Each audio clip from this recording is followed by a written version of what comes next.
Olá, professores, tudo bem com vocês? Eu sou a professora Andréia, coordenadora do componente de língua portuguesa da Secretaria Municipal de Educação, e estou hoje aqui nesse momento para conversar com vocês sobre o encaminhamento para o componente de língua portuguesa nas nossas aulas de apoio pedagógico.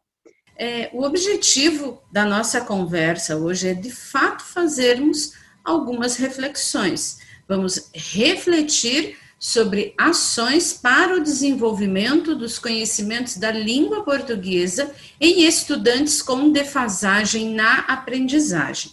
Vamos fazer, como eu disse, reflexões de algumas ações que podem ser aplicadas e desenvolvidas para esse componente de língua portuguesa. Quais seriam os seus primeiros passos como professora do apoio pedagógico?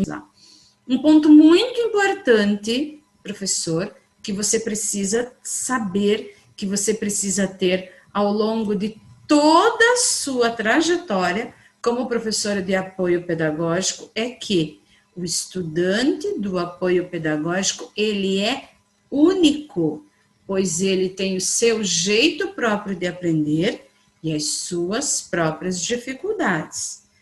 Não é possível você pegar uma mesma atividade e dar a mesma atividade para todos. Não é possível, não é recomendado e não deve ser feito buscar sobras de atividade com outros professores para serem desenvolvidas nas aulas de apoio pedagógico. Isso não é recomendável. Por quê? Não é interessante que o meu estudante faça a mesma coisa que ele já fez em sala. Não é interessante.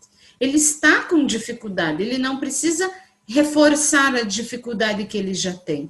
Não é esse o objetivo do apoio. Não é a mesma atividade para todos os estudantes. As pessoas têm dificuldades diferentes em momentos diferentes. Pode ser que um estudante seu tenha dificuldade em língua portuguesa, outro em matemática, outro em outras áreas. Então, não é possível pensar neles de uma forma homogênea. Na sala de aula, a gente não consegue entendê-los de maneira homogênea. Eles são heterogêneos. Cada estudante que você tem ali, que foi indicado para o apoio, ele tem o seu jeito próprio de aprender e as suas dificuldades, assim como eles têm diferentes formas de entender os assuntos que são apresentados para ele. E aí, com certeza, você deve estar pensando, e agora? Cada um é de um jeito? Sim, lá na sala do regular também, cada um é de um jeito, não é? Na sala de aula, cada um é de um jeito. Aqui também, cada um é de um jeito. Só que lá na sala de aula, né, você professora como eu, nós temos, cada um é de um jeito, porém, nós temos aquelas crianças com muita facilidade para aprender, crianças às vezes que sabem mais do que a gente, crianças medianas, né, que às vezes não entende agora, mas daqui a pouco entende. Temos crianças que de repente a professora tem que falar mais de uma vez para eles, e aquelas crianças que realmente não entendem. Quem é o seu público? Você já sabe quem é seu público. Você não terá com você crianças que têm muita facilidade para aprender. Não é esse o seu público. Você terá crianças que apresentam dificuldades e que estão em defasagem. Pode ser que ele consiga algumas coisas muito bem, mas tenha dificuldade para entender outras. Então, o estudante que está com você, ele é aquele estudante que precisa um tempo maior, que ele precisa do seu apoio para aprender, tá? Então, tenha em mente isso, e muito claro isso para você. O estudante do apoio pedagógico é único, pois ele tem o seu jeito próprio de aprender e tem as suas próprias dificuldades. Certamente, em uma turma de apoio pedagógico, o professor terá estudantes com diferentes dificuldades no processo de aprender. E trabalhar com essa dificuldade será o seu ponto principal de trabalho. Aquilo que eu já estava falando. Diferentes dificuldades. E como é que eu vou saber qual é a dificuldade dele? Então, esse é o seu trabalho, uma das suas missões. Descobrir qual é essa dificuldade que ele tem e atuar, proporcionar situações pedagógicas para que ele possa superar esse processo. Talvez você chegue ao final do ano e tenha estudantes que não conseguiram. Sim, isso é normal, não é? Talvez você tenha estudantes que estão hoje no seu apoio e que com 2 aulas, 2 encontros com você, ele já entenda, não é? Isso. Certamente nós temos isso. Por quê? Porque são diferentes dificuldades. Talvez chegue lá no período do pré-conselho, do conselho de classe, e que você já tenha aqui em mente alguns estudantes que talvez, nesse momento, você indicaria, de repente, para um olhar psicopedagógico, né? Mas a gente precisa ter muita certeza também sobre isso. Não é uma simples dificuldade que encaminha a criança para uma avaliação psicopedagógica. Nós precisamos ter um olhar atento ao quanto essas dificuldades se manifestam, porque às vezes a criança apresenta dificuldade hoje, mas amanhã ela supera. Então, e cada criança é diferente. É o seu olhar atento, a constância, as manifestações, principalmente, das dificuldades de aprendizagem, é muito importante no seu trabalho que você estará desenvolvendo. Muito importante, porque talvez com você tenha alguma criança que precise passar por um processo de avaliação psicopedagógica. Talvez. Não quer dizer que todos os seus estudantes passarão por esse processo. Você está atuando em uma etapa muito importante de identificação e de trabalho com crianças e trabalho com essas dificuldades, com essa defasagem. Então, é um primeiro momento para que a gente possa dar mais oportunidade para o meu estudante aprender. O apoio pedagógico nós vamos considerar como mais uma oportunidade de aprendizagem, ok? Mais uma. Vamos reforçar? Não, porque reforçar é fazer de novo. E a gente não quer fazer de novo, porque a gente sabe que ele tem dificuldade.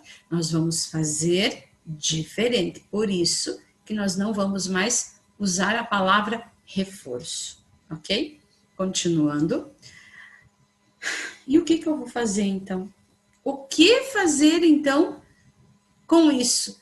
Você deve estar se perguntando, mas eu não sou professora de educação especial. Eu não tenho especialização em psicopedagogia, eu não tenho especialização em neuropsicopedagogia, eu não tenho outras especializações, ou eu tenho todas essas especializações, mas o meu campo de atuação hoje é sala de aula. E agora, eu tenho que ter tudo isso? Eu vou dizer para você que não. Eu vou dizer para você que você vai continuar com o seu olhar atento de professor de sala de aula, você continuará buscando alternativas, mas você terá o seu olhar sensível que você tem para identificar onde está o obstáculo ou onde estão os obstáculos que hoje impedem o seu estudante de aprender. Então, a sensibilidade do seu olhar com esse estudante será fundamental e entender que eu não devo repetir aquilo que não está dando certo. Eu tenho que encontrar outros caminhos. É nesse momento que nós, professores, eu digo que a nossa função se prevalece e se manifesta. Aí, nesse momento, eu ensino de uma maneira, não deu certo, então eu vou buscar outra forma de aprender. É aí que eu, professor, me coloco nesse momento como professor mesmo, né? E olha o questionamento que eu deixo ali. Quais são os primeiros passos para saber quais habilidades serão desenvolvidas? Claro, o estudante chegou para você e agora? Qual é o primeiro passo para eu saber o que eu devo auxiliar o meu estudante? O que eu devo pensar? Então, vamos conhecer alguns passos. Primeiro, conhecer um pouco sobre a história do estudante. É muito importante que você busque conhecer a história desse estudante. Converse com a professora hoje dele, desse ano, converse com a professora do ano anterior, se você tiver possibilidade, e se não tiver possibilidade, tente criar algum momento para isso.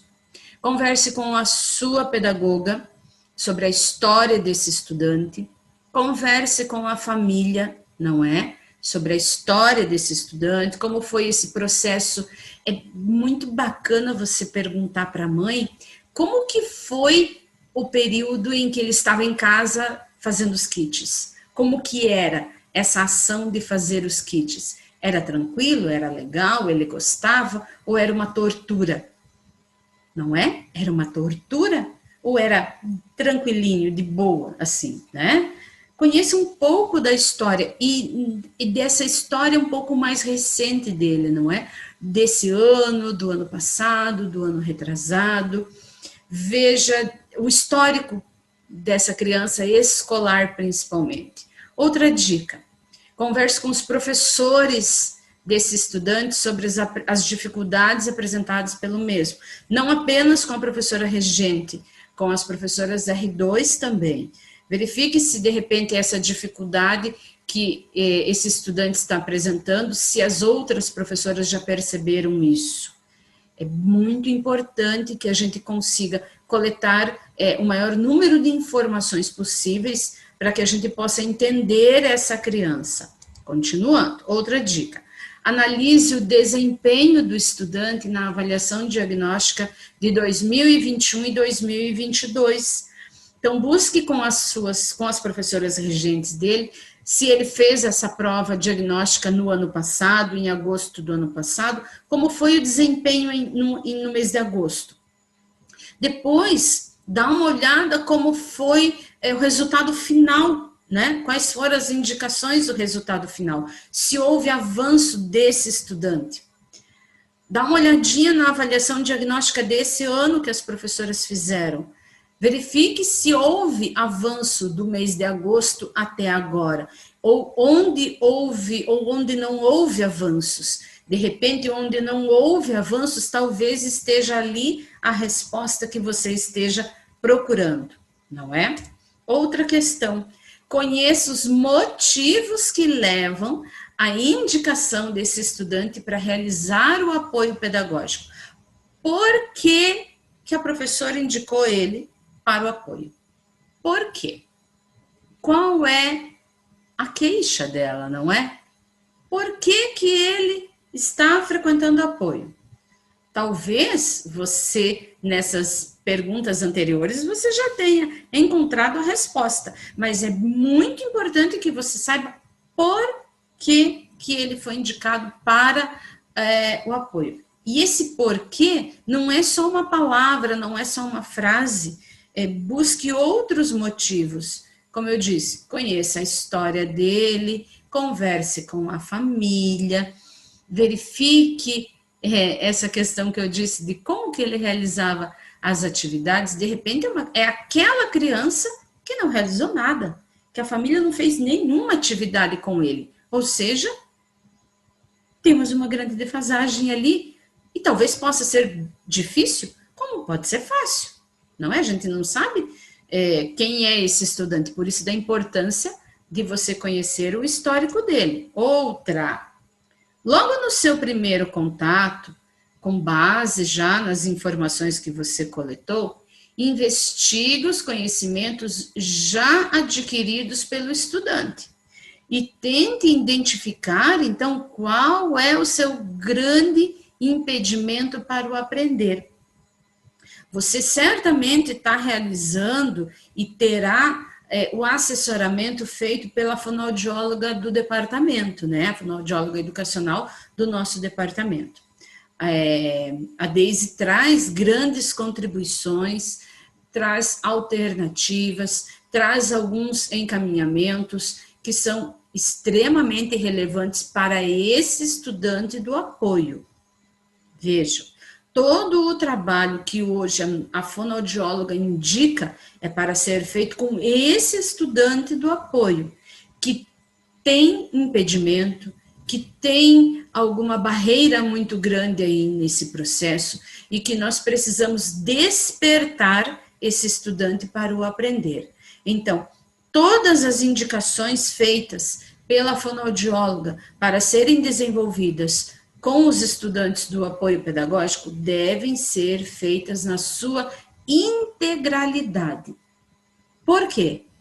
Porque nós temos que, como diz a Daisy, despertar essa aprendizagem dele. Não é, talvez ela não diga dessa forma, diga de outro jeito, mas nós devemos despertar essa aprendizagem. E a Daisy vem com estudos valiosíssimos, com contribuições científicas de extrema importância e que poderão fazer muita diferença nesse processo de retomada. Então, professores, indico a realização integral de todas as atividades, de todas as sugestões feitas pela nossa fonoaudióloga, pela Daisy, para o estudante do apoio.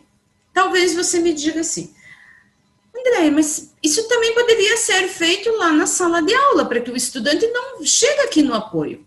Nós temos algumas dicas, sim, a Daisy tem algumas dicas de encaminhamento, mas todo o trabalho hoje desenvolvido que a Daisy traz é para esse estudante com dificuldade de aprendizagem.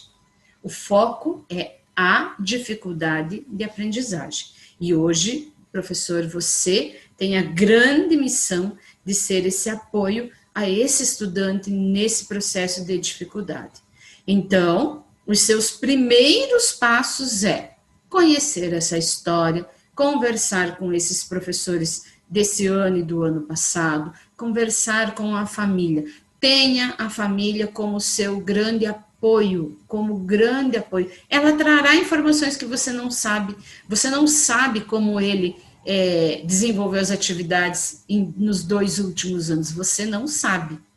Então, pergunta para a mãe, converse com a família como foi esse processo, conheça esses motivos, converse com a pedagoga, veja se tem algum histórico já relatado, se de repente essa criança já foi encaminhada para alguma avaliação psicopedagógica, retome isso e desenvolva as atividades que estão sendo sugeridas.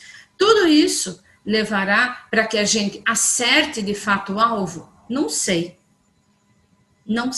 Se a gente tivesse a certeza do que irá acontecer, eu daria certeza agora para você. Mas a gente não tem essa certeza. Nós temos a única certeza do nosso trabalho muito bem feito e muito bem realizado. Eu aqui, você aí e todos os outros profissionais envolvidos nesse processo de recuperação de conceitos. Nossos estudantes merecem o melhor, ok? Então, continuando. E agora, né? O que eu vou fazer? Já fiz tudo aquilo que me mandaram.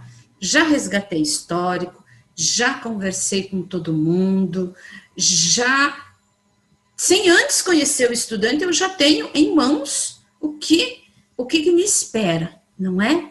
Eu já tenho mais ou menos aqui um desenho dele. Literalmente é isso. Quando você tem uma queixa, você conhece um pouco mais sobre essa queixa, você se aprofunda um pouco mais sobre a queixa, você tem um desenho, uma fotografia do estudante, mas você não tem o estudante em si. Talvez no momento em que ele esteja em si com você seja diferente. Então, até o momento, nós temos uma ideia do que fazer. Talvez, após você começar a colocar em prática, tudo dê errado. Ou, com uma atividade, tudo dê certo. Olha só. Você sabe, você que é professora, assim como eu, nós sabemos que as crianças são imprevisíveis. Talvez tenham estudantes que passem pelo ensino regular aqui, passem do 1º ao 5º ano e carreguem consigo suas dificuldades, não é? Que nós, profissionais, não consigamos atingir eles. mas o nosso melhor a gente está fazendo. Então, e agora, o que eu vou fazer? Eu preciso pensar também em algumas outras situações. Eu preciso pensar sobre... eu preciso pensar sobre o espaço onde as atividades serão realizadas. Você já pensou no seu espaço? Você já sabe em que lugar da escola você irá realizar as atividades? Como que será esse espaço? Uma carteira atrás da outra? Será? Um espaço coletivo? Um espaço onde as crianças, de repente, possam sentar no chão? Ou, geralmente é assim, né? O espaço da sala do reforço, da sala do apoio, é o menor do menor, do menor, do menor, do menor na escola, onde tem 4, 5 carteiras, uma atrás da outra ainda, já uma atrás da outra. Será que esse é o melhor espaço para esse momento? Então, eu quero que você pense sobre onde serão realizadas as atividades do apoio pedagógico. Como que será o teu espaço? O que você terá dentro desse espaço? Quais são os materiais que teremos ali? Vamos lá. Como eu disse, então, quais são os materiais que você vai utilizar para desenvolver essas atividades? Será que é a sobra da atividade da professora que usou no período da manhã? Eu vou pegar aquela atividade e vou aplicar para todos igual? Será que esse é o tipo de material que você vai usar? Será que você vai usar só o giz? Só o lápis? O que você vai usar? Quais são os materiais que você precisa utilizar para desenvolver as atividades e para desenvolver as aprendizagens? E quais atividades, né, você irá desenvolver para atender essas necessidades identificadas nos alunos? Então, antes de você iniciar o seu trabalho de apoio pedagógico, você precisa pensar nesses 3 elementos. Então, você já tem todo o histórico do estudante, já tem a fotografia dele, não é? E agora, você precisa pensar onde essas atividades serão realizadas, quais os materiais que você vai utilizar e que tipo de atividades você irá desenvolver. Vamos lá? Vamos pensar um pouquinho em cada um. Espaço. Você precisa desenvolver as atividades do apoio pedagógico em um espaço onde dê possibilidade de interação. Os estudantes precisam ter oportunidade para interagir. Interagir com você, interagir entre eles. É um espaço onde carteiras, uma atrás da outra, eu não indicaria organizar o espaço dessa forma, eu não indicaria, de maneira nenhuma. Eu acho que nós devemos já evoluir dessa ideia de repetição de sala de aula. Lembrem-se do reforço. Se eu mantenho uma carteira atrás da outra no reforço, eu estou reforçando aquilo que não está dando certo lá na sala. Então, mudar o ambiente, dar essa oportunidade de trabalho em equipe, de repente trabalho no chão, que as crianças possam sentar no chão, não é? Essa possibilidade que eles tenham materiais às mãos dele e que você participe das atividades, construindo com eles. Então, é um ambiente que eu diria para vocês, não reproduzam o ambiente da sala de aula, façam o espaço das atividades do reforço. Olha, eu falando do reforço, né? Eu disse, a gente vai ter que eliminar isso da nossa mente, mas vamos lá. O espaço onde as atividades do apoio acontecerão serem organizadas de maneira diferente. Se lá na porta da tua sala tem uma plaquinha dizendo o que tem ali, dá uma olhada se não está escrito reforço lá na placa. Retira, escreve apoio pedagógico, tá? Isso vai nos ajudar com isso. Então, pense nesse espaço. Organizar o espaço da sala de aula para a realização dessas atividades. Ele precisa ser um espaço com materiais que possam ser utilizados pelos estudantes para a construção e elaboração das suas atividades. Eu indico materiais que estejam a fácil alcance para os estudantes, que tenham estantes pequenas, que tenham prateleiras ali com materiais que as crianças possam levantar, pegar, utilizar, que o material possa ser construído de maneira coletiva, que você tenha um computador, né? Se a escola tiver um computador para disponibilizar ali para você. Veja que nessa sala que tem imagem tem uma televisão, não é?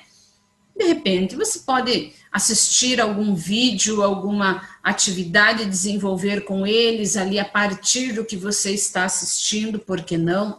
Rádio, não é? Rádio é importante também ter, e outros materiais que eu vou falando para vocês, mas não reproduzam a sala do apoio pedagógico como um retrato lá da sala de aula que ele tem. Não façam essa reprodução. Sejam criativas e tornem o ambiente mais agradável possível para eles. São crianças que já estão com o seu emocional, não é? Ali um pouco, vamos falar abalado, não é? Mas assim, são crianças, eles sabem que eles têm dificuldade. Então, que já se sentem inferiores. E é importante que eles entrem na sala e fiquem alegres e felizes que eles estão em um espaço onde eles terão mais oportunidade para aprender. Eu lembro que os meus estudantes, os meus alunos, quando eu encaminhava eles para o reforço, eles tinham muita vergonha de fazer parte do reforço perante a turma. E eu acho que não é esse sentimento que a gente quer desenvolver e nutrir neles. A gente quer que eles sintam-se felizes, não é?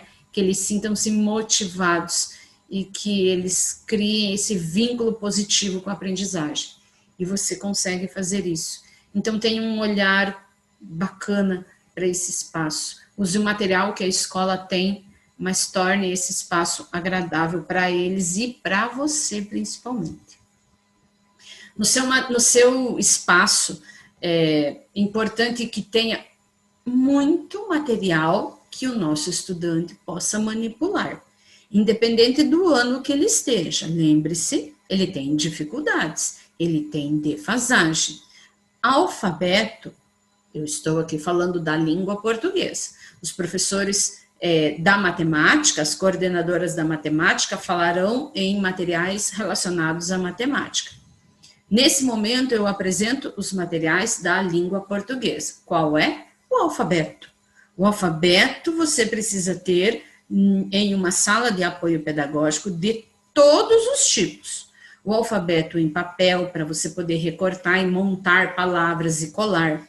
O alfabeto vazado, não é? Onde o estudante possa contornar as palavras, onde ele possa pegar a palavra, possa pegar a letra, possa sentir a letra, possa, no momento em que eu posso dar alguma atividade, que eu feche os olhos dele, tampe os olhos dele e dê uma letra para que ele possa pegar e tentar adivinhar, pegando na letra, que letra é aquela. Então, seria importante ter o alfabeto vazado.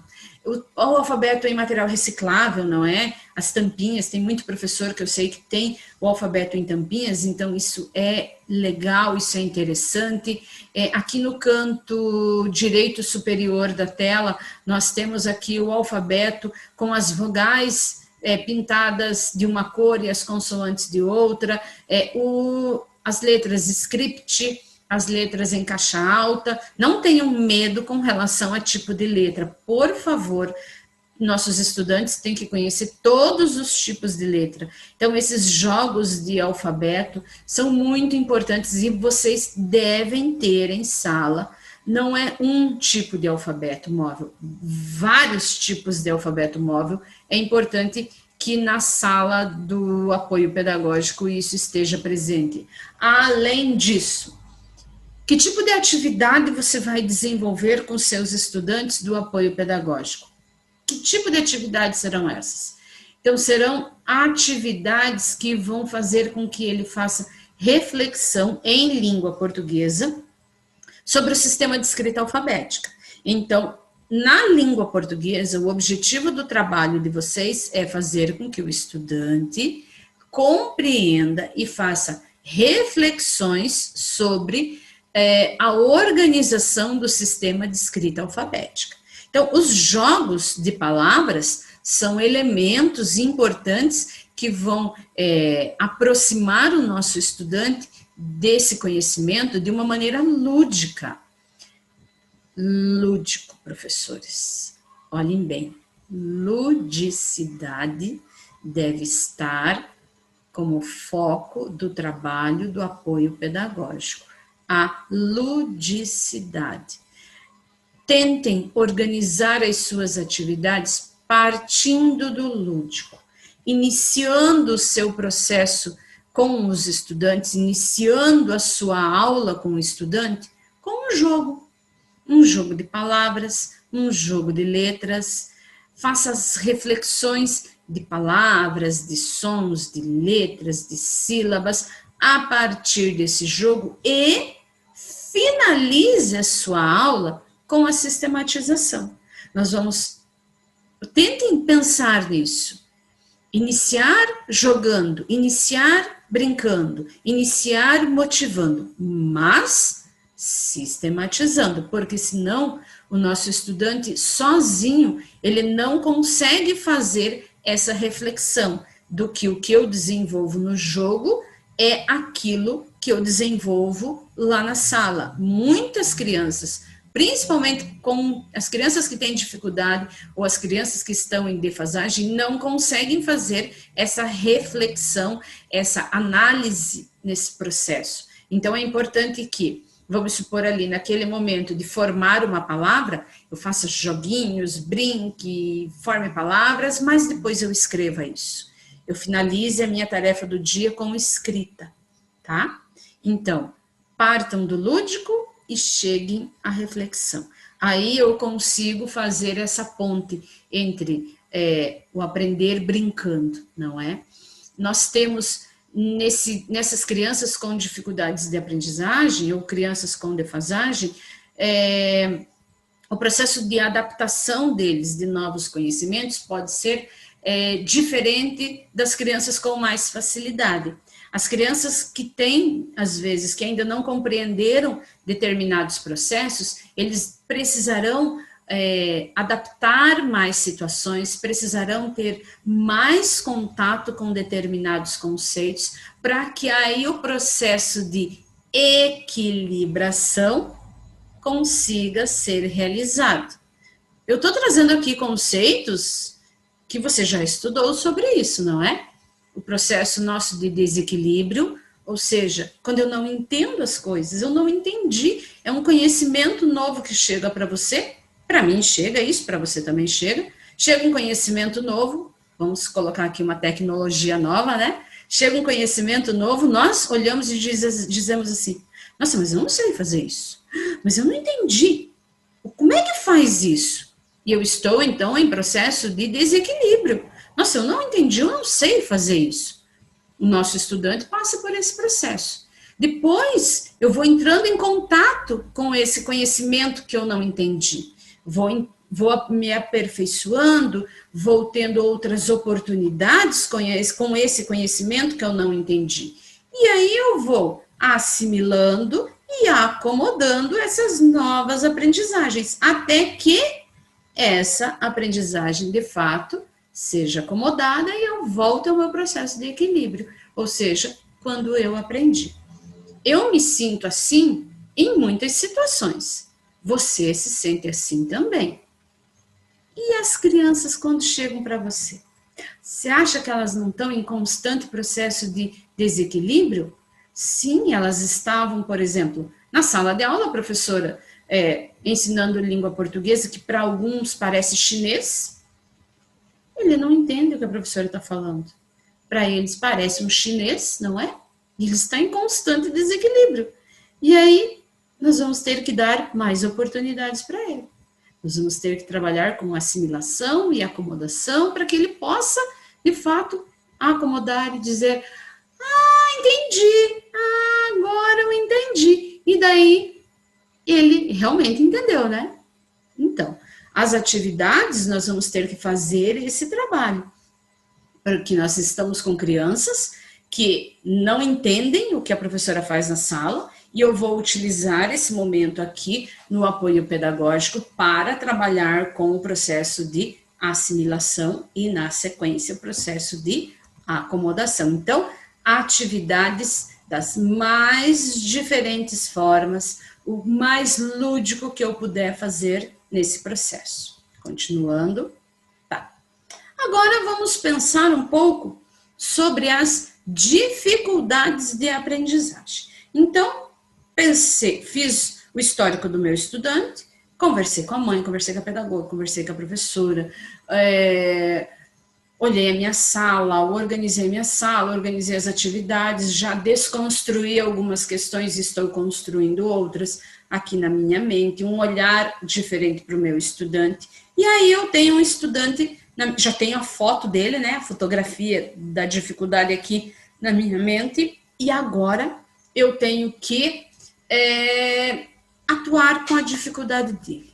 Mas quais dificuldades os meus estudantes podem apresentar? Que tipo de dificuldades eles podem apresentar? Meu estudante pode apresentar dificuldades em língua portuguesa, não é? Eles podem apresentar dificuldades em língua portuguesa.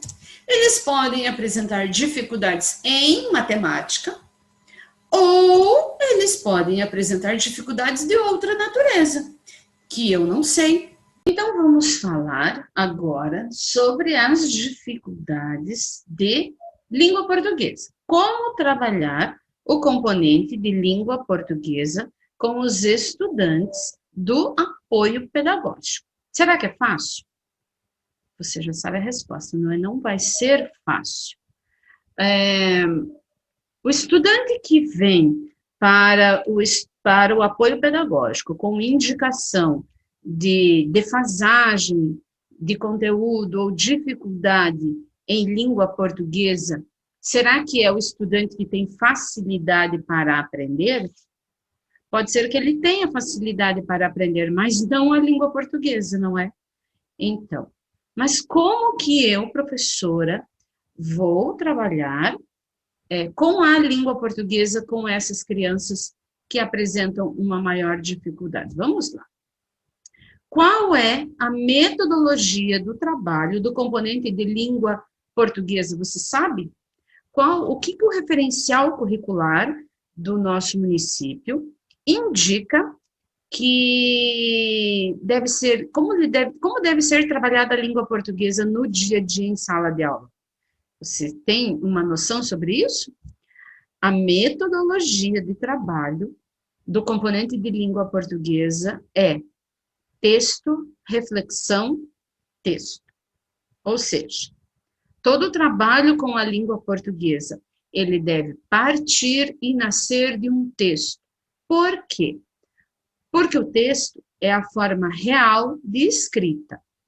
Quando eu escrevo para alguém e eu escrevo com algum objetivo. Eu não posso ensinar uma língua que não existe, uma língua irreal. Então, a língua, ela precisa ser real, verdadeira. E ela só é real e verdadeira quando ela quer dizer alguma coisa. Ou seja, quando ela está dentro de um texto, quando ela está dentro de um contexto de apresentação.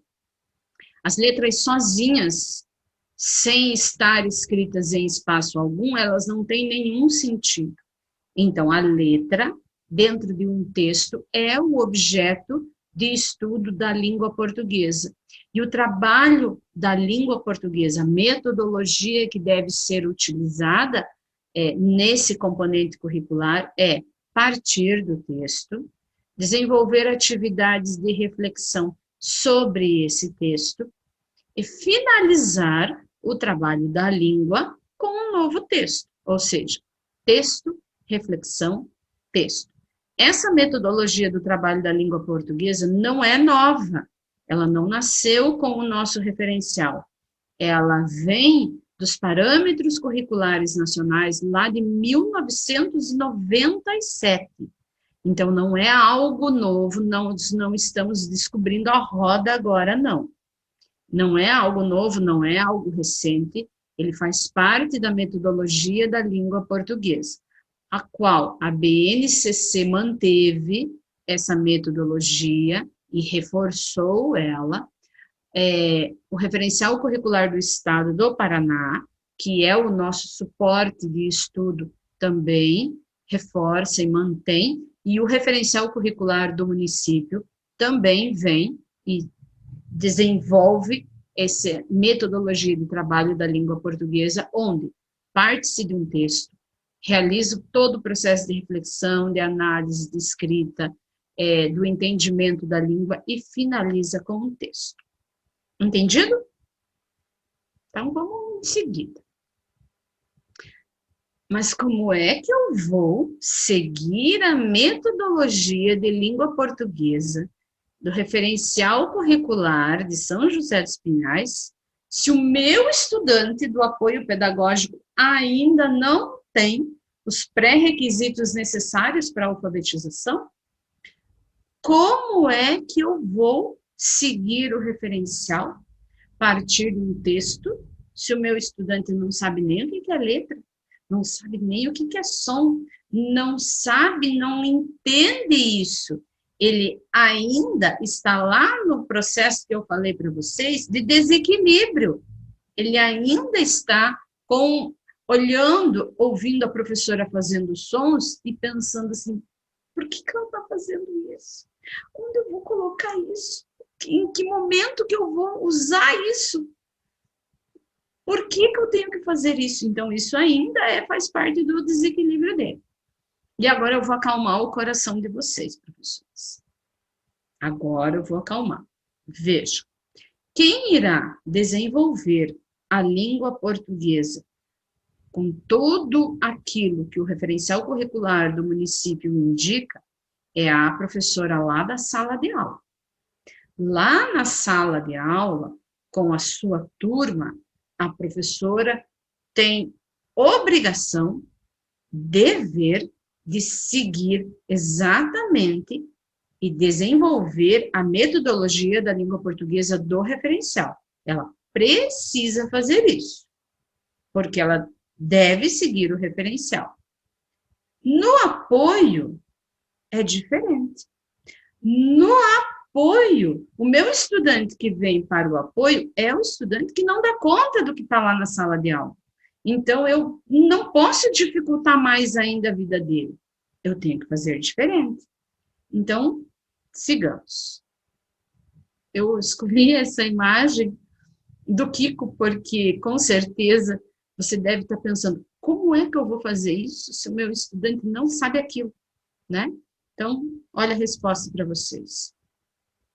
O estudante do apoio pedagógico, ele encontra obstáculos na sua aprendizagem. E o trabalho com a língua portuguesa para esses estudantes desenvolverá elementos específicos e essenciais para a compreensão do sistema alfabético. Então eu preciso, no apoio, seguir a metodologia do texto, reflexão, texto? Eu preciso seguir? Não. No apoio pedagógico, eu preciso desenvolver elementos específicos da língua portuguesa. Entenderam? Específicos. Então não precisa trabalhar com texto? Eu preciso trabalhar com o texto para o meu estudante que precisa desenvolver a produção de texto. Quando ele já entendeu a organização do sistema alfabético. Por exemplo, o meu estudante lá do 4º ano, do 5º ano, que precisa estruturar a organização do seu texto, eu preciso trabalhar com texto.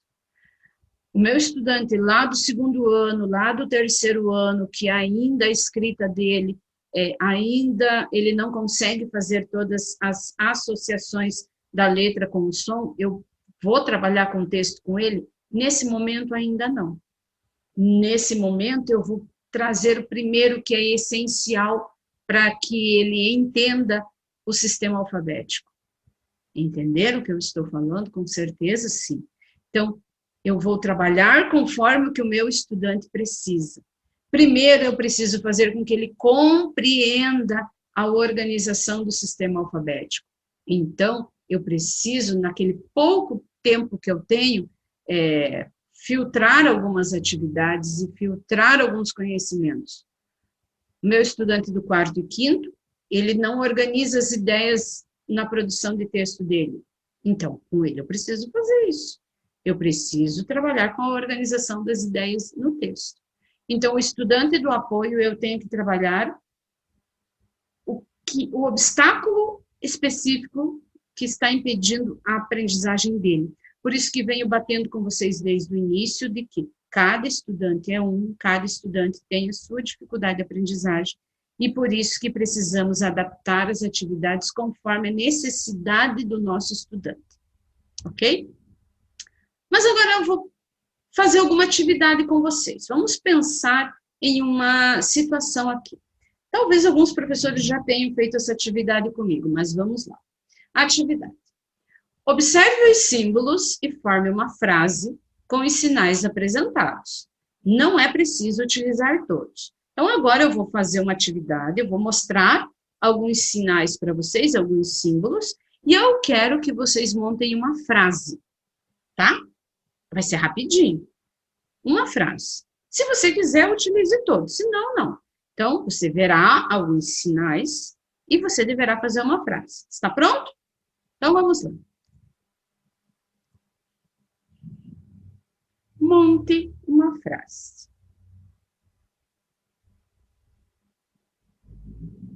É fácil? Escreva. Se nós estivéssemos presencialmente agora, eu estaria vendo nos olhos de vocês assim. E agora? Como que eu vou escrever? Eu quero que vocês se coloquem no lugar dos seus estudantes.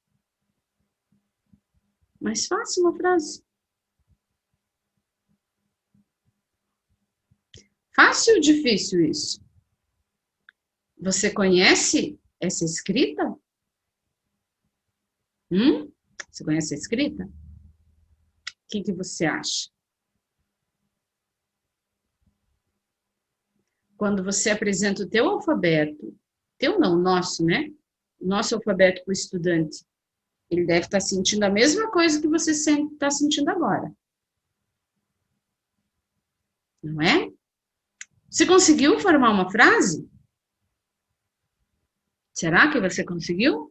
Talvez você olhou ali e pensou, ali eu tenho uma casa, eu tenho uma antena, eu tenho, sei lá, né? Você vai fazendo associações. Você teve dificuldades? Se eu olhasse a primeiro momento, eu teria. Eu estaria pensando assim, buscando na minha memória essas imagens, se eu tenha visto elas em algum outro momento. Então, estaria buscando, tentando associar esses símbolos com símbolos que eu já conheço. Você teve dificuldades? Para você formar a sua frase, que conhecimentos você utilizou? Como eu disse, você já viu essas imagens em algum lugar, você já viu em algum momento, e para você escrever a sua frase, certamente você está utilizando dessas suas aprendizagens anteriores, não é? É fácil? Não, não é. Você teve dificuldade? Certamente. Então, continuar. Vamos tentar novamente? O que você acha? Mas agora eu vou dar uma ajuda para vocês. Vamos ver? Olha lá.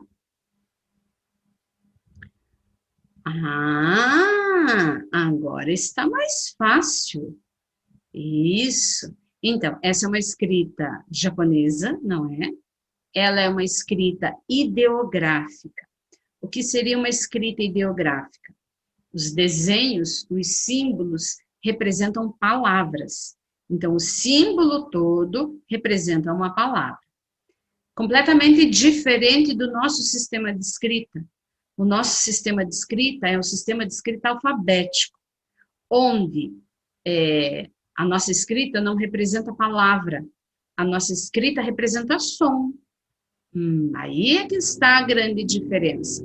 Aqui, os estudantes que utilizam esse sistema de escrita, eles precisam memorizar esses ideogramas e associar esses ideogramas com as palavras, não é?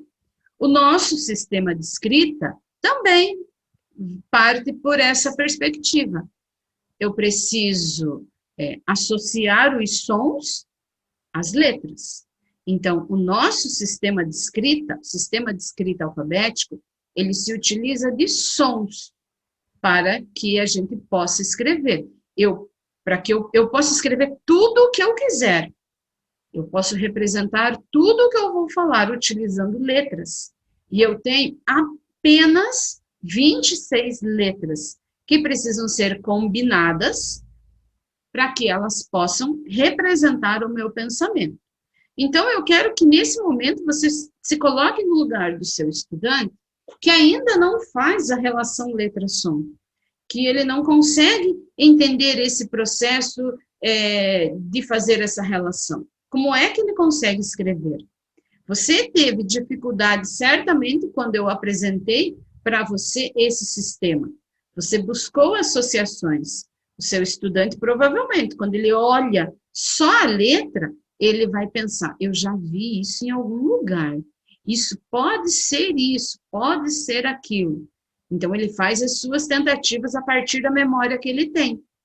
Então, nós vamos ter que trabalhar com essa memória, não apenas com a memória visual, com a memória auditiva, nós vamos precisar trabalhar com a memória dele, para que ele possa entender a associação dos símbolos, das letras, com os sons. Por quê? Porque o nosso sistema de escrita é o sistema de escrita alfabético. Então, eu preciso trabalhar esse sistema com eles. Então, o que seria esse? Esse tipo de atividade, ela é uma atividade de base metacognitiva, ou seja, eu estou pensando sobre analisar as condições que permitem a realização da tarefa, é refletir sobre o próprio pensamento, sobre os processos cognitivos e sobre os procedimentos. As capacidades metacognitivas são muito importantes no ensino da língua oral e da língua escrita, porque elas auxiliam o professor a compreender de modo mais preciso o que e como ensinar. Então, essa foi uma atividade de pensar sobre. Eu olhei o símbolo e eu tentei buscar isso na minha memória, onde eu já vi esse símbolo e tentei fazer associações. No momento em que o meu estudante está aprendendo o sistema alfabético, ele vai ouvir um som e vai buscar na sua mente, na sua memória, o símbolo, ou seja, a letra que representa esse som. Então, essa atividade é uma atividade metacognitiva. Por quê? Porque eu vou refletir exatamente sobre aquilo que eu estou pensando. Eu pensei, falei, pensei e busquei isso na minha memória. Claro que há crianças que têm problemas e dificuldades nesse processo de fazer essas associações. E talvez aí seja o grande empecilho que ele tem. E nós vamos caminhar com isso. Então, vamos lá. Para realizar a atividade de tentativa de escrita, você precisou saber que todas as pessoas, quando elas vão aprender a escrever e quando elas estão escrevendo, elas precisam aprender e elas precisam ter 3 condições nesse processo. Quais seriam? Elas precisam entender que os sinais, as letras, né, elas servem para representar algo que está ausente. Ok? Os sinais ou as letras, elas representam alguma coisa que não existe, que não está aqui nesse momento. Outra condição quando eu vou aprender a ler e a escrever, que os sinais ou as letras, elas não representam a realidade. E, por último, que os sinais representam alguma coisa. Vamos entender um pouquinho cada um. Vamos lá. Quando eu aprendo a escrever, eu vou aprender, então, que os sinais servem para representar alguma coisa que está ausente. Então, olha lá. A primeira condição importante é saber que os sinais apresentados servem para representar algo que está ausente, isto é, que os sinais integram um sistema de representação, assumindo uma função simbólica. As letras representam os sons. As letras, quando eu utilizar as letras para escrever, eu estarei escrevendo e representando alguma coisa que não está ali naquele momento e que aquela letra, ela vai representar aquela ação. Por exemplo, se eu quero escrever mãe, certo? A mãe da criança não precisa necessariamente estar na frente dela para ela poder escrever mãe. Quando ela colocar no papel as 3 letras que representam a mãe, ela está substituindo aquela imagem, aquela figura daquela mãe, por aquela letra. E aquelas letras que ela escreveu ali representam alguém que não está aqui, que necessariamente não está aqui. Então, eu vou ensinar para o meu estudante que as letras servem para representar alguma coisa que não está presente no momento. E também as que está presente, não é? De repente eu digo, vamos escrever o nome desse lápis. O lápis está presente. Mas posso dizer, vamos escrever a palavra mãe. A mãe não está presente. Então, as letras são sinais, né? São grafemas, como nós chamamos, elas têm uma função simbólica nesse momento, uma função de representação, certo? Esse é um dos princípios fundamentais no momento em que eu ensino a escrever. Segunda condição, o meu estudante irá aprender que os sinais não representam a realidade, ou seja, os sinais, eles não representam diretamente as coisas ou a realidade, como fazem, por exemplo, outros sistemas de representação, como fotografia ou desenho. A fotografia, ela representa uma realidade.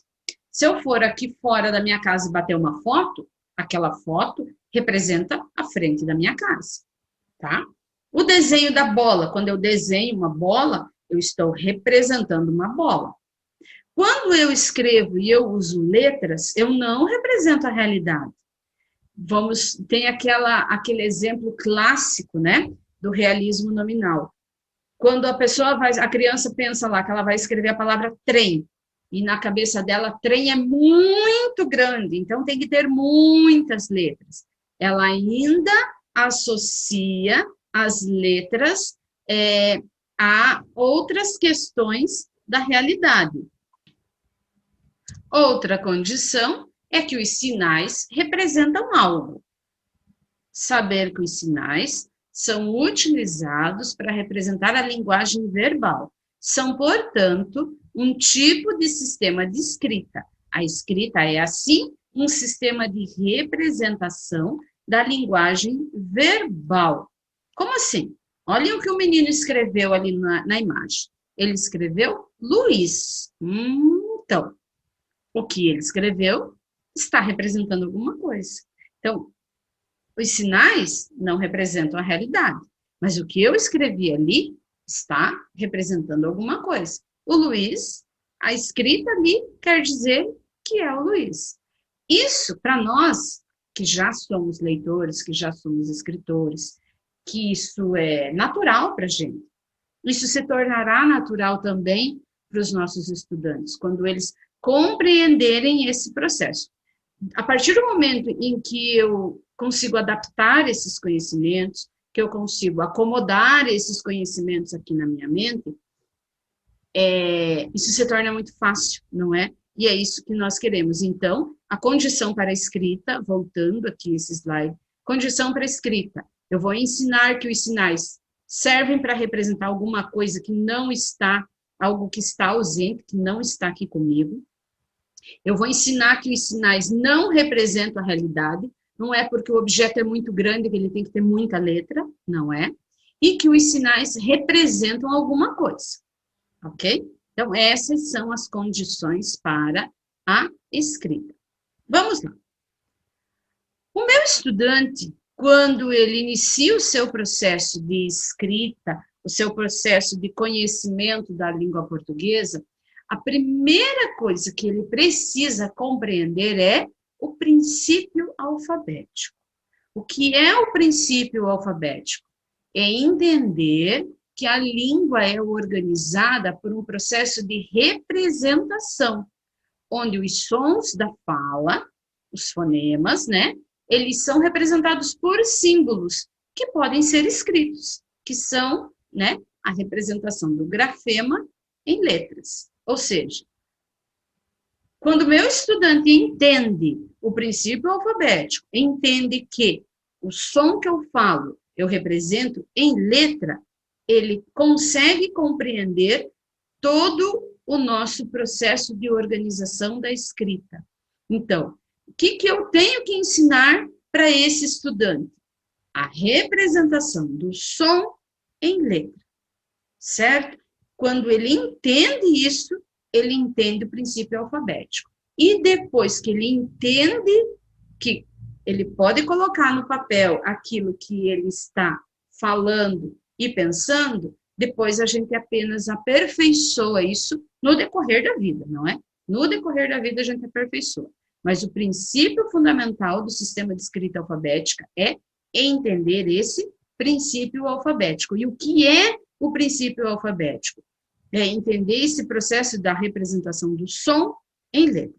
Então, quando vocês encontram as letras organizadas ali entre duas barras, dessa maneira eu estou representando um som. E do lado direito nós temos a letra. Então, aqui eu tenho o som A e a representação em forma de letra. A letra que representa esse som. Continuando. Então, para que o meu estudante consiga compreender o princípio alfabético, eu vou precisar desenvolver habilidades metafonológicas. O que seriam habilidades metafonológicas? É ele pensar sobre o som. Quando vocês ouvirem a palavra metafonológica, é pensamento sobre o som da fala e colocar isso em prática. Vamos lá. O que eu trago de sugestão para que vocês, professora do apoio, possam desenvolver como uma prática lúdica em sala de aula, nesse momento do apoio pedagógico? Utilizem os jogos, não é? Eu trago aqui como sugestão o Lince. O Lince, mesmo que você não tenha um estruturado, bonito, comprado, né? Você pode criar o seu Lince, você pode fazer. Sabe que nós, professoras, nós tiramos leite de pedra, não é? Então, você pode criar o seu Lince. Eu vejo no Lince uma possibilidade infinita de trabalho para compreensão do princípio alfabético, para um aperfeiçoamento do sistema de escrita alfabética, para uma organização de várias etapas do nosso trabalho de aperfeiçoamento da língua. Então, o Lince, ele é um jogo que ele te dá imensas, inúmeras possibilidades de trabalho. O que eu indico aqui? Por exemplo, aqui, ó, eu trouxe um Lince estruturado, um comprado, né? Ali, ao lado direito, eu montei um Lince para vocês. E aqui, nesse espaço, eu fiz um recorte.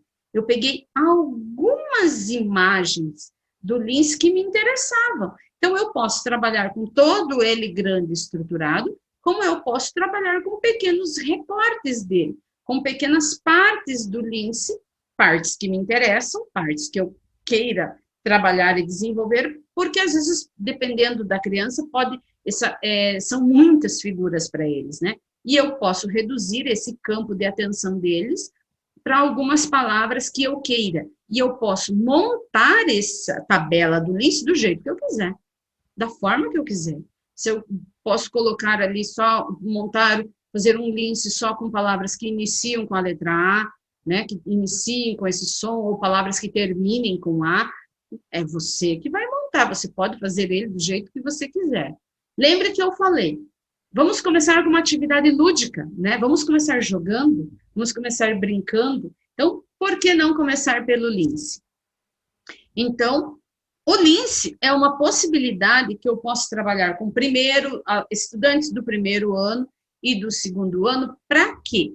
Para que eu ensine ele a compreender o princípio alfabético, a fazer a relação letra-som, para que ele compreenda isso. Já com estudantes do terceiro ao quinto ano, eu posso trabalhar com formação de palavras regulares, formação de palavras irregulares, eu posso trabalhar com produção de frases e com produção de textos.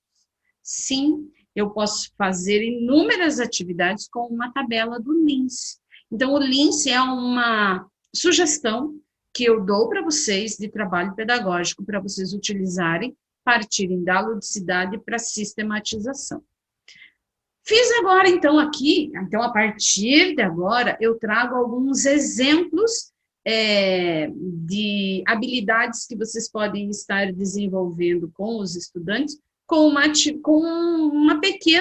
um recorte de uma tabela do Lince, certo? Esse recorte fui eu que fiz. Eu montei, eu escolhi o que eu queria trabalhar. Então, é um Lince intencional? Claro, é o que eu quero atingir com eles, né? Então, eu peguei aqui, coloquei 9 figuras, as quais eu queria, né? Separei as figuras pelo lado, deixei para fora e apresentei a tabelinha para cada um. Então, eu distribuo uma cartela para que os estudantes possam encontrar os pares das figuras. É como se fosse um jogo da memória, não é? Então, eu peço para que eles encontrem esses pares. Posso primeiro entregar para eles, para que eles coloquem por cima. Posso fazer um jogo, né? Jogar um dado e conforme o número que sair, enfim, aqui o professor tem inúmeras possibilidades do trabalho com o Lince. Então, veja, distribuir uma cartela para que os estudantes possam encontrar os pares de figuras. Aí, vamos lá, encontrei ali cavalo com cavalo, né? Avião com avião. E aí, nesse momento, você vai percebendo a facilidade ou dificuldade para resolver isso. Depois, eu posso escolher algumas palavras e realizar o trabalho de separação de sílabas. Quando eu inicio o meu trabalho de compreensão do princípio alfabético, não iniciem já direto pelo som da letra, pelo fonema e já fazendo a relação com a letra. Iniciem primeiro pelas sílabas. Vamos organizar esse pensamento deles, começando lá pelas sílabas. Escrevendo as sílabas? Não, pensando nas sílabas. Talvez o que eu fale agora para vocês complementem com as dicas que a fonoaudióloga coloca para serem desenvolvidas no trabalho do apoio. Utilizem aquelas dicas, aperfeiçoem, tragam, né, para esse momento aqui também, e é o momento de fazer isso. Eu quero organizar esse pensamento, então vamos começar lá pelas sílabas, organizando esse pensamento aqui. Por que eu vou começar pelas sílabas e não direto pelo som?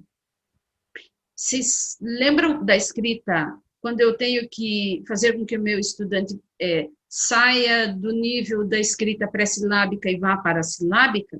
Eu quero que ele pense cada sílaba para que ele possa fazer as suas representações. Então, eu inicio agora aqui. Eu estou ensinando ele a pensar a palavra nas sílabas, porque depois eu vou querer que ele represente essa sílaba com letra, que ele faça a representação de algo que não está aqui. Lembram lá do começo? Exatamente isso. Então, vamos lá. Vamos primeiro dividir as palavras em sílabas. Então, eu entreguei a cartela e eu escolhi uma palavra. E o que eu falei para eles? Vamos falar o nome do cavalo batendo palmas? E vou lá e bato. Cavalo. Quantas palmas eu bati? Gente, isso aqui nós, professores, fazemos isso há milhões de anos, né? Talvez fazíamos achando que isso nem era consciência fonológica, a gente utiliza esses termos agora de maneira mais recente, mas isso precisa ser feito sempre, não é? Então, lá, a palavra cavalo, posso fazer com todas as palavras que estão ali. Depois, então, quantas vezes eu bati palma, certo? Depois, lá, fogão. Agora eu peguei lá fogão. Vamos ver quantos dedos eu vou levantar para falar a palavra fogão? Fogão. Quantos dedos? 2. E o cavalo? Cavalo. Ok? Olha só. Certo? Claro que só de olhar aqui você já sabe o que é para fazer, né? Vamos falar o nome do avião batendo palmas ou batendo os pés. Quantas vezes eu falei a palavra avião? E daí eu tenho ali, ó, avião. Ó, a primeira sílaba com uma letra apenas. Ainda não estou escrevendo. Por enquanto, nós estamos organizando esse pensamento, tá? Depois, eu vou identificar o número de sílabas. Quantas sílabas tem a palavra cavalo? Eu vou escrever? Não, eu ainda não vou escrever. Vamos bater lá o pezinho, cavalo? Cavalo. Cada vez que você bater o pé, você vai pintar uma bolinha. Olha lá, cavalo, certo? E assim por diante. Volta ali, né? E faço isso com as demais. Cada vez que eu abrir a boca para falar uma sílaba, eu vou pintar uma bolinha. E faço, aqui eu escolhi o pato e escolhi o apito. Posso fazer com outras sílabas também. E que eles percebam. Cavalo, eu pintei 3 bolinhas. Pato, eu pintei 2 bolinhas. Fazendo essas comparações. E ali eu pergunto, quantas sílabas tem a palavra cavalo? Quantas sílabas tem a palavra pato? Quem tem mais sílabas? Não é? E aí fazendo eles pensarem e compararem. E fazer isso também com as outras palavras. Outra atividade, seriar as palavras conforme o número de sílabas. Então, ali entreguei para eles escrito, né? Agora está escrito. Todos posso ler com eles colocando o dedo em cima, pedindo para que eles coloquem o dedinho lá, mas a professora tem que ler junto. Meu estudante ainda não sabe ler, então eu tenho que ler junto. Cavalo. Coloca o dedo. Pato. Vamos ler com o dedo. Apito. As minhas milhares de turmas de alfabetização que eu já tive ao longo da minha longa jornada aí de professoras, eu dizia para os meus alunos, leiam com o dedo. Apito. Fogo. Fogão. Avião. E agora eu vou separar. O que tem 2 sílabas, eu vou colocar de um lado. O que tem 3 sílabas, eu vou colocar do outro. Aqui, eu fiz o recorte da sílaba. Mas, dependendo da criança, você vai precisar que ele coloque o recorte só da imagem primeiro, né? Depois, o recorte das sílabas. Mas primeiro vamos começar só com a imagem. Então, aqui eu estou seriando, separando 2 sílabas para um lado, 3 sílabas para o outro. Já entra a escrita, o estudante escrevendo? Ainda não. É pensar sobre o som. Essa é a atividade. Continuando. Retirar palavras, retirar sílabas das palavras faladas e verificar se as sílabas que restaram formam ou não uma nova palavra. Professora lendo com o estudante. Então, eu escolhi palavras que eu quis, claro, é óbvio, né? Palavras que eu quis, e escrever ali, ó, vamos montar o nome das figuras com o alfabeto móvel. E aqui um alfabeto de sílabas. Tomate. O que eu vou fazer? Então, olha lá. Vamos falar o nome do tomate e vamos retirar o último som. Vamos ler a palavra que ficou formada?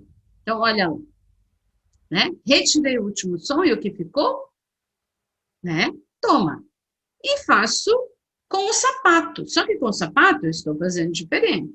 Vamos falar o nome do sapato e vamos retirar o primeiro som. Vamos ler a palavra que foi formada. Ah, formou pato. Eu posso aqui colocar outras possibilidades para verificar das palavras que são reais e palavras, né, que não são reais. Por exemplo, eu poderia, voltando ali, em vez de cobrir a primeira sílaba, cobrir a última, não é? Ali, ou inverso, cobrir a do meio, e verificar se o que ficou existe, se é uma palavra real. Então, eu posso fazendo essas possibilidades. Esse é um tipo de atividade que precisa ser feita, deve ser feita, tá? Continuando aqui. Continuando ainda com o lince, eu vou usar o lince o tempo todo aqui. Identificar a mesma sílaba em palavras diferentes. Eu estou buscando a posição inicial da sílaba. Então, qual é a minha atividade? Vamos colorir a nossa tabela, onde você deve cobrir os desenhos conforme a sua sílaba inicial. Então, o que eu fiz aqui? Quadradinhos com EVA ou qualquer outro papel colorido e para cada sílaba eu dei uma cor. Quando eu encontrar palavras que começam com aquela sílaba, que é sílaba inicial, eu vou cobrir o desenho com aquela cor. Então, vamos lá, um K. O que eu tenho aqui que começa com K? Ah, cavalo. Olha lá, ó, cobri o cavalo, certo? Eu não estou escrevendo.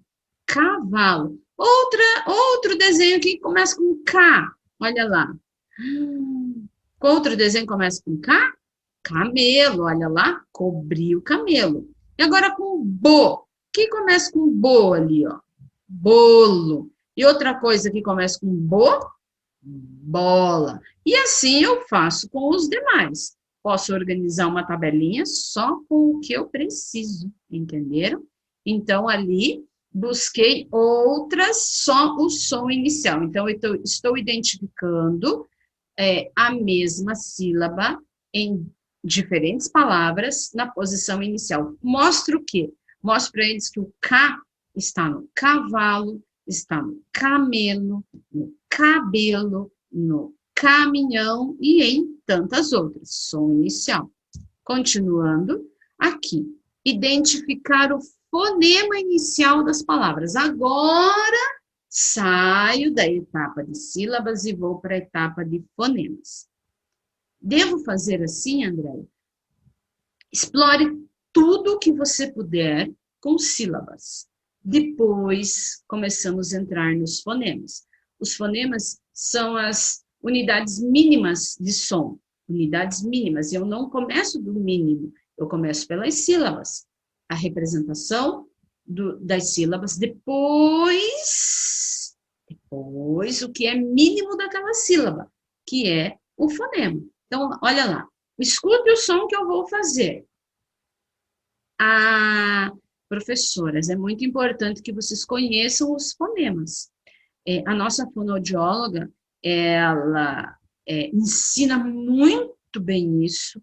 Eu aprendi com ela, né?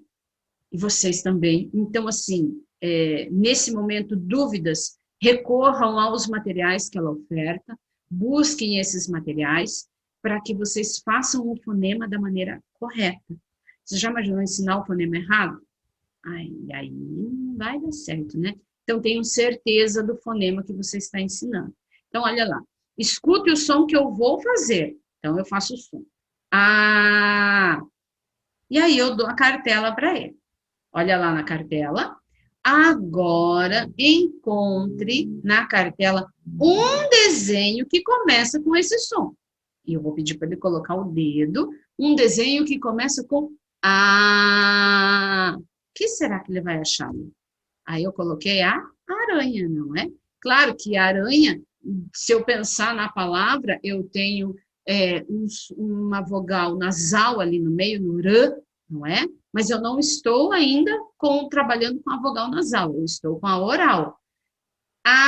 Aranha. Outra palavra que tem ali com A. E aí, claro que eu organizei a minha tabela do jeito que eu quis, né? Então, eu tenho outras que eu posso utilizar. E agora?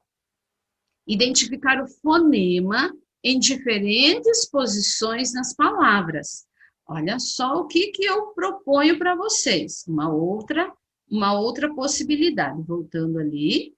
Então, uma outra possibilidade diz assim: agora eu vou falar o nome de outros desenhos da tabela. Quando você ouvir o som A, você deve erguer a mão. Professores. Nesse momento, o professor deve falar o nome dos desenhos, independente da posição do som na sílaba.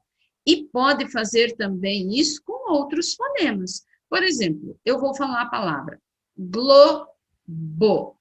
Você ouviu o som A? Se você ouviu, você vai erguer a mão. Se o teu estudante está erguendo a mão, você sabe que aí já acendeu o sinal de alerta. Daí vou eu. Osso. Régua. Galinha. E assim, sempre silabado e devagar. Posso fazer isso com outros fonemas e pedindo que eles repitam diversas vezes essa situação. Continuando, olha lá. Agora, fale o nome do desenho e se você ouvir o som A, pinte a sílaba onde ela se encontra. Então, eu tenho ali, ó, folha, 2 espaços, o do fo e o do lhá. O estudante deve pintar só onde ele escutar o som A. Então, olha, fo, lhá.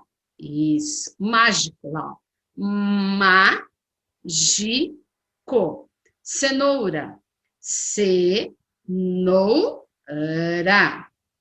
Nariz, nariz. Muito bem, olha lá, volta lá. Nariz. Posso fazer e devo fazer isso com outros fonemas, com outras situações. Se você olhar até agora, nesse momento, eu vou voltar um pouquinho os meus slides, só para você perceber qual é essa sequência de trabalho aqui. Deixa eu voltar um pouco. Então, nós temos ali o trabalho com a sílaba, né? De maneira oral, sílaba. Então, primeiro eu trabalhei sílabas de diversas formas, posso fazer diversos jogos, posso fazer jogo da memória, posso, enfim, mas que eu foque na questão deles pensarem as palavras dessa maneira, em forma de sílabas, né? Depois que eu fiz esse trabalho com sílabas, aí, olhe bem, aí eu, sílaba inicial, sílaba final, sílaba medial, sílabas, né? Eu ainda estou com sílabas, sons iniciais, sons iguais iniciais, e não pensem assim, André, você trouxe o K, mas eu ainda nem trabalhei o fonema A, eu estou trabalhando o som da sílaba. Aí, depois, nós vamos para os fonemas. E aqui eu posso usar esse jogo para trabalhar todos os fonemas que eu quiser, basta eu organizar a minha tabela, ok? E agora vamos lá, seguindo. Agora, nós vamos para uma terceira etapa. Então, eu fiz o trabalho com a sílaba, eu fiz o trabalho com o fonema, e agora eu preciso relacionar esse fonema com a letra. Porque se eu ficar só falando do fonema, e ele não associa esse som à letra, não vai adiantar muita coisa, não é? Então, eu preciso relacionar o som à letra. Ele saber fazer o fonema, falar o fonema, ok, perfeito. Mas ele precisa relacionar a letra, porque senão ele não completou o princípio alfabético, ele não entendeu o princípio alfabético. E o princípio alfabético é relacionar o som à letra. Então, olha lá, esse som A, nós podemos escrever usando uma letra. Qual Qual letra representa esse som? Você consegue encontrar? E aqui eu trouxe para vocês ali o desenho da aranha. Onde está a letra que representa esse som? Ah, olha lá, está lá a letra. Mas eu quero que vocês olhem bem o modelo deste alfabeto. Esse modelo de alfabeto, ele apresenta letras que, de repente, elas não seriam as letras... Dá uma olhadinha na letra E. Estão vendo? Que ele pode até configurar um outro tipo, está de uma outra forma. Então, é muito importante, professores, que para os nossos estudantes com dificuldades aí nesse processo de relacionar letra-som, vocês usem as letras o mais limpas possíveis. O que seria eu considerar uma letra mais limpa? Sem muitos enfeites, sem muitos adornos, sem... que dá configuração de outro tipo. Por quê? O que a gente quer? A gente quer que a atenção dele foque agora aqui nessa relação letra-som. A partir do momento que isso estiver consolidado, aí a gente pode colocar carinha na letra, fazer o que quiser, mas vamos deixar o mais simples possível. Então, tomem cuidado com o tipo de letra que apresenta. Crianças com dificuldades de aprendizagem, tornem o processo deles mais fácil. Então, olha lá, estrela. Cadê a letra que representa o som? Então, olha lá. Eu falo o som, A, e ele é representado por uma letra. A letra tem um nome. E aí eu vou falar o nome da letra. A, pela letra A. E, pela letra E. Tem letras que o som dela não é o nome dela. Por exemplo, o J. O som, o fonema que representa a letra J, não tem nada a ver com o nome da letra. Então, olha lá o som. J, não é? E às vezes eu posso até associar o som de outra letra. O nome da letra. J. O L, né? Olha o som do fonema. Como que é o nome da letra? L. Ah, então, é fonema e o nome da letra. Muitas vezes, o nome da letra ajuda o estudante a lembrar do som, igual as vogais. Mas outras não, isso não é uma regra para todos. Porque eu tenho letras que o nome dela não tem nada a ver com o som. Entenderam isso, né? Muito bem. Então, prestem atenção, isso é muito importante. Ensina o fonema e o nome da letra. E o nome pode ajudar, mas não é em todos os casos. Quer ver como não é em todos os casos? O H, tá? Vou deixar aqui para vocês pensarem no H. Pense em outras, né? Que o nome da letra não ajuda nada. Ok? Agora lá. Identificar o fonema em palavras diferentes na posição inicial. Encontre as imagens que começam com U e coloque uma fichinha verde em cima. Olha que fácil isso. Então, onde eu encontrar objetos que começam com U, eu vou colocar uma fichinha verde em cima. Olha lá. Vamos voltar, o que que era? O número 1, olha lá, a ficha verde. Depois, o que que era esse mesmo? Um urso, olha lá. Depois veio quem? A uva. E depois a unha. E depois o unicórnio. Então, onde tinha o som? Olha, eu estou com o som aqui. Onde tinha palavras que começavam com esse som inicial, eu coloquei uma fichinha verde em cima para cobrir. Posso fazer isso com os outros. E depois, o que que eu vou fazer agora? Agora, esse som que eu representei ali, que eu identifiquei, eu vou trocar o som, vou fazer a relação do som com a letra. Então, olha só. Encontre no alfabeto a letra que representa esse som e substitua a ficha verde pela letra. Então, agora eu vou fazer a troca. Onde eu coloquei aquela fichinha verde, eu vou tirar a ficha verde e vou colocar a letra no lugar. Então, olha lá a letra U vai substituir a fichinha verde. E agora eu estou trocando por uma amarela. Olha lá, U no urso, U no unicórnio, U no e o U na unha. Então, olha essa atividade anterior. Eu troquei, eu encontrei palavras que iniciavam com U inicial, coloquei fichinhas em cima. Agora, essas fichinhas, eu troquei o som pela letra. Isso aqui é a relação som e letra. Essa aqui é a relação fonema-grafema. Aqui é o processo de representação. Eu parti do som e represento em letra. Esse é o processo de alfabetização. Gravem muito bem isso. Penso no som e associo ele à letra.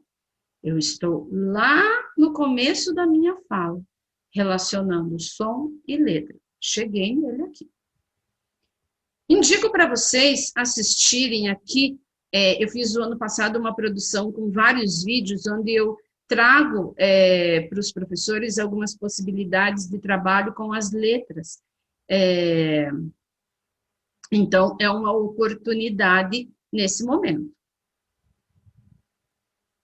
Deixo aqui para vocês o link das minhas videoaulas de alfabetização. Então, eu gravei um total aqui de 23 vídeos, onde eu parto dos fonemas, e faço relação com o grafema, trago um contexto de texto, né, e as aulas são direcionadas para os estudantes. Vocês podem assistir com eles essas aulas, ou indicar que as mães assistam essas aulas com eles. Então, aqui tem o tempo das aulas, elas foram feitas no ano passado, mas eu organizo letra por letra aqui, e é uma ajuda para vocês. Uma outra questão que o nosso trabalho precisa envolver é escrever a letra. Então, ó, fonema, né? Pensei na sílaba, pensei no fonema, associei a letra. Agora eu vou escrever a letra. Eu vou escrever essas letras. Então, vejam ali. Escrever a letra, eu não posso me deter apenas a letra caixa alta, porque não é só a letra caixa alta que existe. Nós temos diversos tipos de letra. Mesmo o meu estudante tendo dificuldade de aprendizagem, esteja em defasagem, ele precisa entender que as letras possuem diferentes formas. Pode ser que vocês encontrem estudantes que não têm nenhum problema com a questão da coordenação motora e consigam fazer o registro das letras.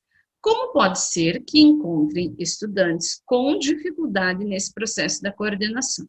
Eu dou aqui para vocês possibilidades diversas de trabalho para que a gente possa treinar, literalmente treinar a letra com eles. Então, ali o número 1, eu coloco ali para vocês, para que a criança possa sentir essa letra.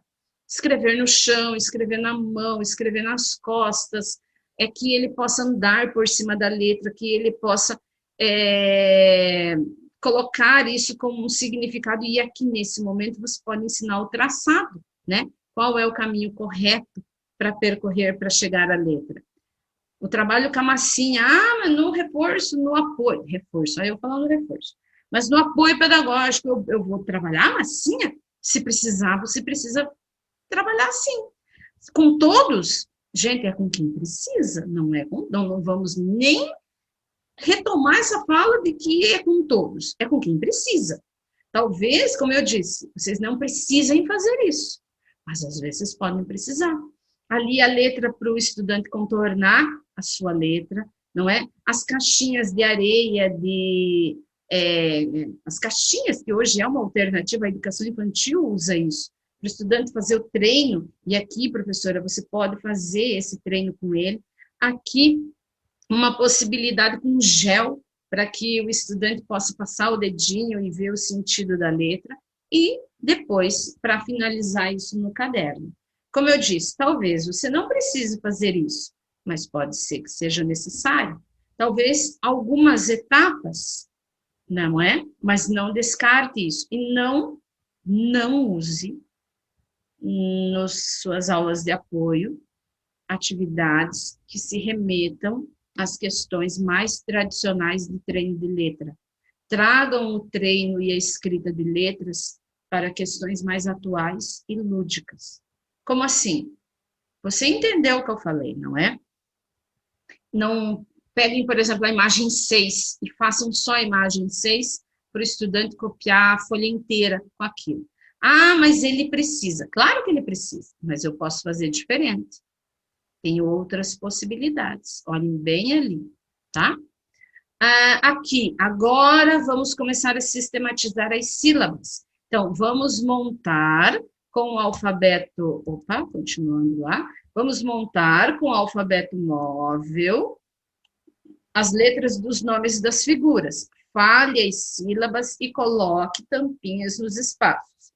Então, agora, nós vamos começar a escrever a sílaba. E aqui talvez eu já esteja com um estudante no segundo ano, um estudante no terceiro ano que não saiba fazer isso. Então, vamos lá. Eu posso, na árvore, fazer com que ele represente cada sílaba utilizando uma tampinha. Árvore. Ok, cada sílaba representando uma tampinha. Então, e aí eu vou ver qual dessas palavras aqui tem mais sílabas, tem menos sílabas, e as comparações. Então, montar com o alfabeto móvel as letras dos nomes. Precisa ter alfabeto móvel na turma de apoio? Eu acho que antes de você ter um giz na tua sala, você tem que ter um alfabeto móvel. Vamos ver quantas tampinhas colocamos em cada sílaba. Por exemplo, agora aqui, ó, árvore, olha lá.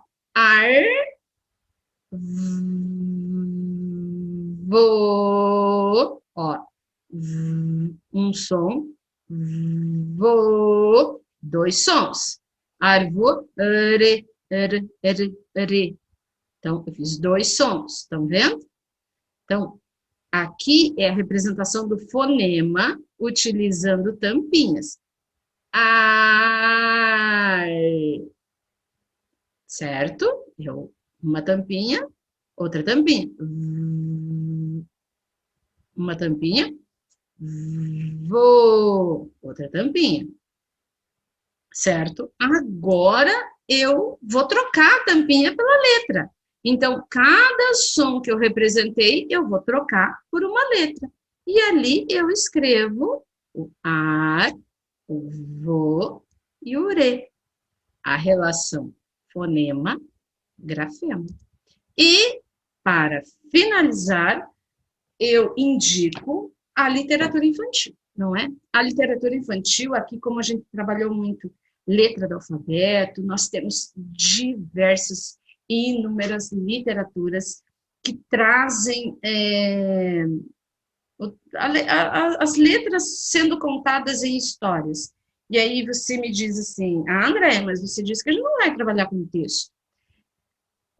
Aqui é um modo de você finalizar o teu trabalho, de você, de repente, mandar para casa um PDF ali para a mãe ler com esse estudante em casa, para que ele possa visualizar as letras, os sons que ele trabalhou em sala, que ele possa ter isso também em casa, e aqui de uma maneira mais lúdica, mais tranquila. Entendido? Professores, eu coloco inteiramente à disposição de vocês.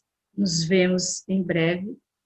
E bom trabalho a todos e até mais.